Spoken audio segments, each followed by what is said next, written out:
probably time that I tell my side of the story. The last 3 years, if not more, I've been on a healing journey. Been through some pretty traumatic stuff. Some of it I brought on myself through my addiction, and some of it was a man that I was with. Also, that kept the addiction going, because it was my way to check out from being in that abusive situation. And then anyone who's been through addiction, sometimes you just keep in that addiction cycle because of the guilt. Because it's easier to stay checked out and disassociate than to get clean and face everything head on and start kind of accepting responsibility, taking accountability. So anyway, so when I met Craig, got into counseling. Been in counseling for, at that point, I'd been in counseling for a year. You want to know what else is just so crazy? Is that situation, the one that she was very upfront about, that was her last relationship. I certainly wasn't looking to date anybody. Yes, my kids had already been back with me for almost a year, and but I didn't have any desire. I didn't care to meet anybody, and I told him that. But you were her first date. Back on the scene. I don't date. Obviously, I have no business dating anyone. Plus, I don't have a desire to be with anybody intimately. Had been celibate this whole time, and do not have any interest in breaking that. One of the many reasons why she was very clear about not ending up in the same hotel room as you. And all of these things Craig knew. I was very upfront, honest with him. I had no reason to lie and not tell him these things. So yes, he very much knew this from the jump. Very clear, multiple times, expressed that. Boundary up front. From when we first started talking in September, because he kept pressuring me to he even, before we even met, was talking about, why don't you just marry me already? Are you crazy? I have zero desire to ever get married again. Plus, we haven't even met you. I was crazy about this girl. I posted about this girl. People seen posts. I had a post up talking about her being my piece. And there was 370 some comments on it. And she posted on it and said, thank you. She wanted me to put her on my stuff. She would tell me that you're not showing me, you're not telling people. And then I was telling people that we hadn't even met yet. Well, that pissed her off and told me to quit telling people we hadn't met. You can see Courtney, babe. See it right there? Yeah. This is where she says,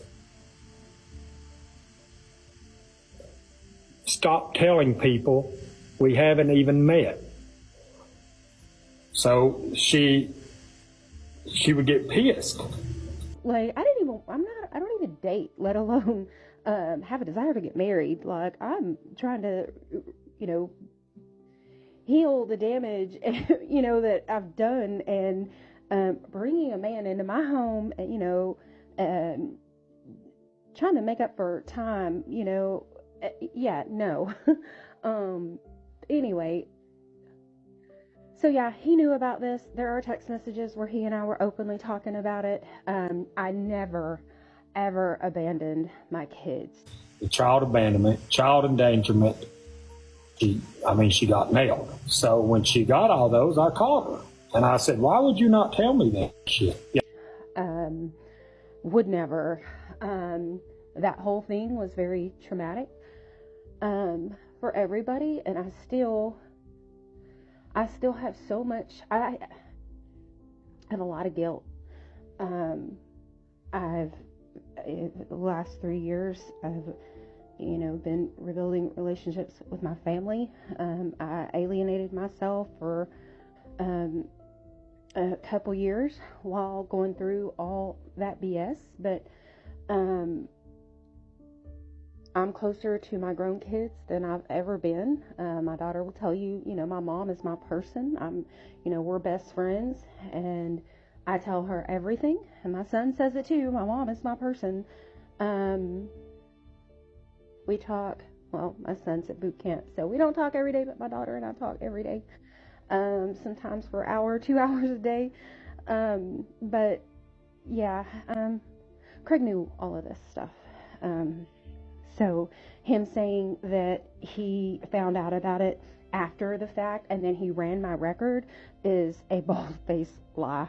And I think the text messages to prove that were posted, but of course were taken down no sooner than they were posted. And she got so mad at me because I looked up her stuff and chewed me out, and then all this stuff come up. Got arrested, and when I looked up her charges, she went in panic and got mad at me because her charges also showed child endangerment and child abandonment. She'd been in trouble with CPS. She'd lost custody of her kids for 2 years. But I am going to say this. I had paid her, well, I don't know if she wants me to say her name. Send me some messages last night because I had gotten a message from a friend of the so-called victim that they keep going on about that they're trying to protect. See, look in this here.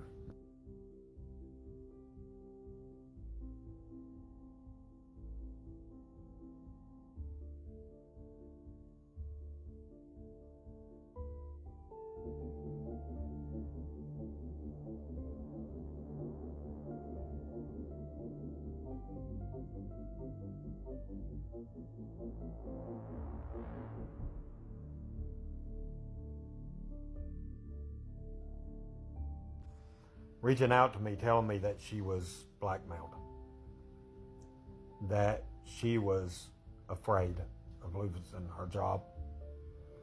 Shit. And if there is something that comes out, I swear to God, I'm gonna blow the top up. Well, I mean, ain't gonna be nothing come out as far as that I've done, but something that they're trying to make up, when they try to go and do a dirty hit or whatever, I'm gonna tell you, I'm gonna blow the top off his face. I promise God that day. Hey, Craig. Like, we can put out everybody. Don't talk about the Courtney chick. What are you talking about?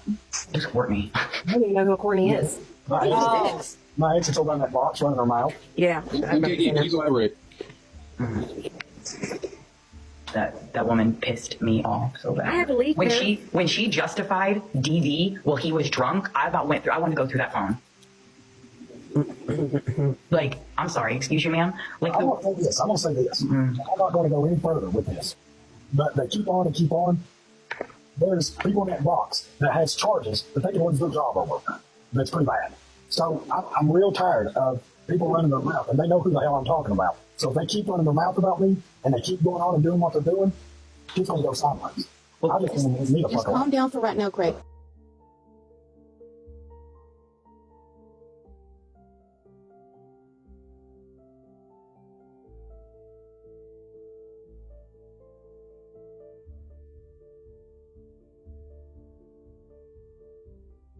And whether you pay for it now or not, you will. God will make sure of it. But you will also have a chance to sit in a court of law and tell your probation officer how you was out of state drunk. But the thing that really blows my mind is the evil in this app and what it's become. This app started out as children's app, and we have destroyed it. Destroyed it. This app, I pray, goes away. I do. Because it is just evil. And people that are on it are evil people. This app was fun. It could be a lot of fun. I'm guilty of being one of the reasons this app started going to shit in a handbasket, and that was being part of AFF and bullying people and going after people. I'm guilty of that. I hope everybody in this app decides to shut this bitch down.